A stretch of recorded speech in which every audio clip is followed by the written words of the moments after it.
So we're going to look at the age of Chronos, or what would a lot of people think of as Loosh harvesting, and connect this to the Aion. If there is some kind of mechanism to extract, say, energy from a person, that means to say they're in a cycle and they become very predictable in the way how that these tolls or rents can accrue. But that means to say that they're in a suspended animation. So what makes for that suspended animation for you to extract? So you can look at it from conceptions of time. So that's dealing with Chronos and the Aion. And if we can get that, maybe your frame of reference for the Aion is, Jung, or you can look at the mythological kind of concept of it. So we need to explore this, and I will connect it not as some kind of great kind of not looking at it from a mythological point of view, but your existential status now. So there's no point talking about this shit if you don't actually drill it down to where you are now, because it has to have a practical application. Otherwise you just get beholden to what you think is knowledge, and yet it doesn't offer any kind of out, as it were. So we have to understand the time of Saturn, or Chronos. So inextricably connected to agriculture, and so the reaping and sowing that relates to the periodicity of the seasons. So if that's a frame of reference, that obviously can be applied beyond the actual, say, farming into the way how that you farm people. And so so when you're looking at it from that aspect, you can connect the development of agriculture, so you go back thousands of years, and then what would be the way how the ancients understood time before civilization, if you connect the advent of civilization to development of agriculture.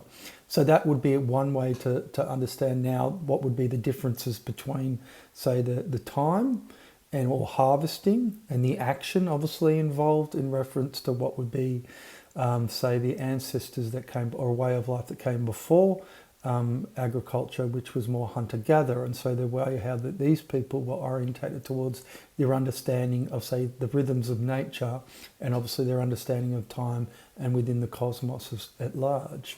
So if the frame of reference is that, so Chronos is inextricably connected to the development of agriculture.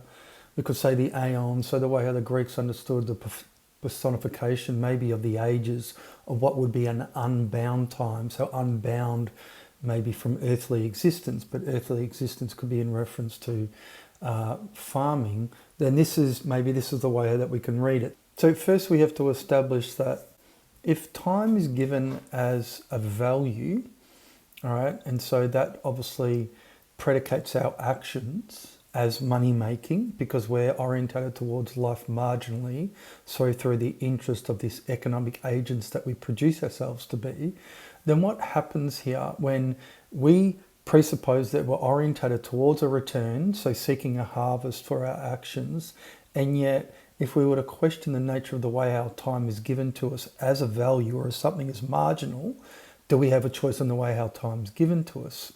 And so this, when you ask that question, all right, so you think of, now is time a value or isn't it?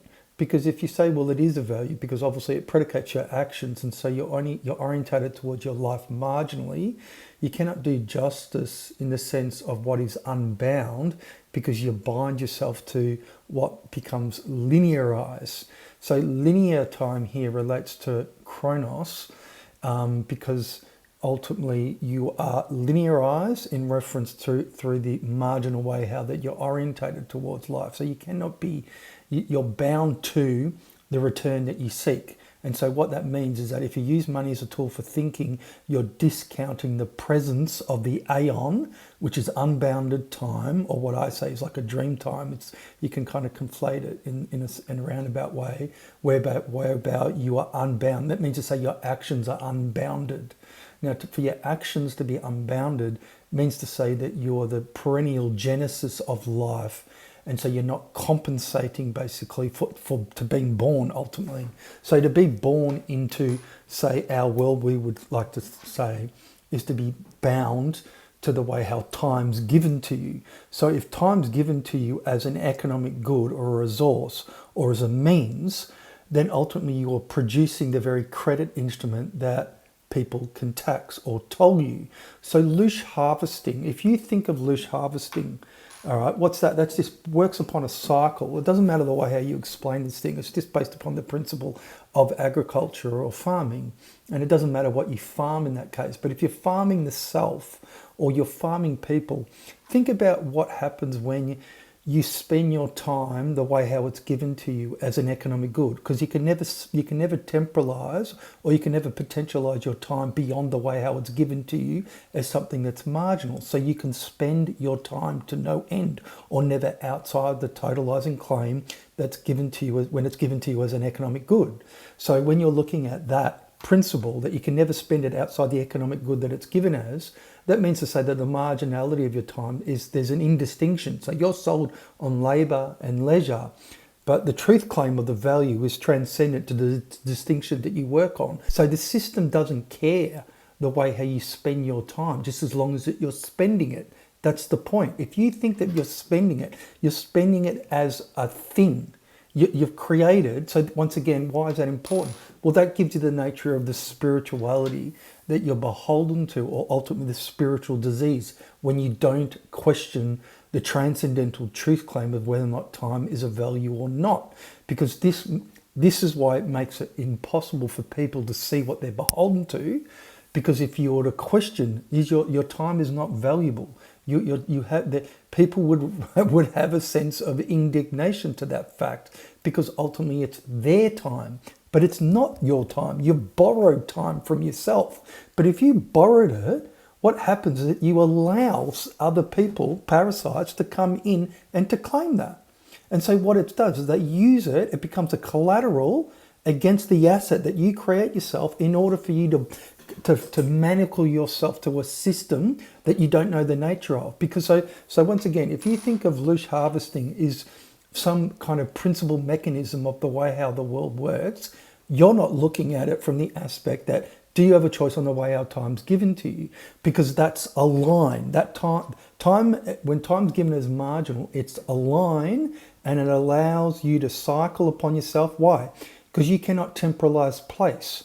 You cannot do justice to your birth. So you're in a suspended animation, because what's sold to you as transcendence is social mobility. You've got to think of the way how this predicates your actions as money making, or predicates your actions as compensatory exercise. Okay, so therefore, how can you presence what is without origination, what is unbounded, what is the Aion, if you're beholden to the way how that you're always seeking a return for your actions? And so therefore you're cycling upon yourself, and other people can tax you. So if you don't connect loosh harvesting to that, the spiritual disease, and whenever any person talks to you about loosh harvesting or the cult of Saturn, let's say, the connection is that you have an understanding, the ancients had an understanding of time. So what that was, the Aion, that you could say that relates to eternity, or the great ages, as it were. And then you had Chronos, which obviously cycles within like the wheel within a wheel kind of thing. But it's not a wheel. If you're beholden to a transcendentalism, and that obviously is a disincarnating, say, creed, in the sense that you've spiritualized time and you don't know it because you presuppose it, so you are sold not to see. So you're sold on loosh harvesting to not recognize that you're beholden to a spiritual disease, and the spiritual disease makes loosh harvesting contingent. It's contingent upon the way how you act. So if you don't question your actions in reference to the way how that you could create a way of life that allows rentism as a principle, then what happens when people talk about it is that you'll be sold on the virtues of it, of somehow it makes sense. You're obviously orientated towards sense making, but then you're not inextricably connecting it to the fact that it doesn't matter the way how you spend your time. So if you're looking at what is loosh, if it's some kind of energy, some kind of metaphysical concept, whether or not you're fucking jacking off to porn or whatever, all that shit does not matter. It doesn't matter the way how that you spend your time, whether or not it's something constructive. Because if you're, let's say for instance, what difference does it make if you're doing something productive with your time as leisure? So what? Engaged in like self-improvement, let's say. any of this optimization principle when you're not potentializing your time the way your time is given to you as an economic good or the means utilized to produce a form of life that is transcendent to anything that you do. It doesn't matter. It doesn't matter. This is the whole thing. So you can you're always going to spend your time to no end. So the whole understanding of what is a system of control, it's got to do with you. You're it. You're the one that makes something, a lie, true because you believe it. If you don't recognize that you're beholden to a bad faith, and the bad faith is exactly that, what predicates your actions, then how can you'll get sold down the river, as I always say, when people give you this shit that talks about say we're ruled by Saturn. No, we're not. You actualize the self, but the self is marginal. So if the self that you actualize is marginal, then you can invest in the self in any way you see fit. The system doesn't fucking care, because you're not potentializing a step beyond the totalizing claim of a bias journey. Like I said, it's existential totalitarianism. If you don't engage with a rite of initiation, so you go right back into history and you look at ancient peoples. When they looked at like the walkabout, as I keep on saying, is a primary example that they were indivisibly given to that right. That's what's required of you. You can't fucking half step this shit. You have to look at, you become the great, it's the great strider. You straddle the divide. You've got 1 foot in one world and you're potentializing one in another. But you have to do it as a people. Now the spirit of the Aion, that's where you are unbounded. Your actions are not predicated on compensation, but they're a bequeathal to your descendants because they will only know, because you have to initiate civilization now. Because if you're beholden to a death cult, which is what you are, then you have to obviously vivify life. And that's why I say that you have to dream time beyond a buyer's journey. You have to dream creation beyond a buyer's journey, because a buyer's journey is Chronos, is the age of Saturn. So a dream time, looking at it from Aboriginal spirituality, is literally a time which is indivisible. You cannot divide it because your presence in creativity, and it's a perennial wellspring that vivifies life. So you animate the spirit without end. Now, if you're animating your spirit now through the false transcendence that's sold to you, that's because the God that you are ultimately you worship, whether or not you believe it or not, doesn't matter because you're beholden to a bad faith, is basically one that masquerades for that what is without origination. And so that's not fucking Saturn. It's not Saturn. The ancients had an understanding of it, but you can kind of relate it to it in some way. And just understand that it doesn't, all that fucking mythologizing and shit like that is completely and utterly redundant, when the only thing you have to ask is, do you have a choice on the way our time's given to you? Is time of value or not? Can you do justice to being born? Why do you use a credit you are not the originator of? All these questions just relate to your existential status now. You don't have to rummage through fucking history to understand this. And so it's not an economic question. It's not an economic question. It's a spiritual question. What animates your actions?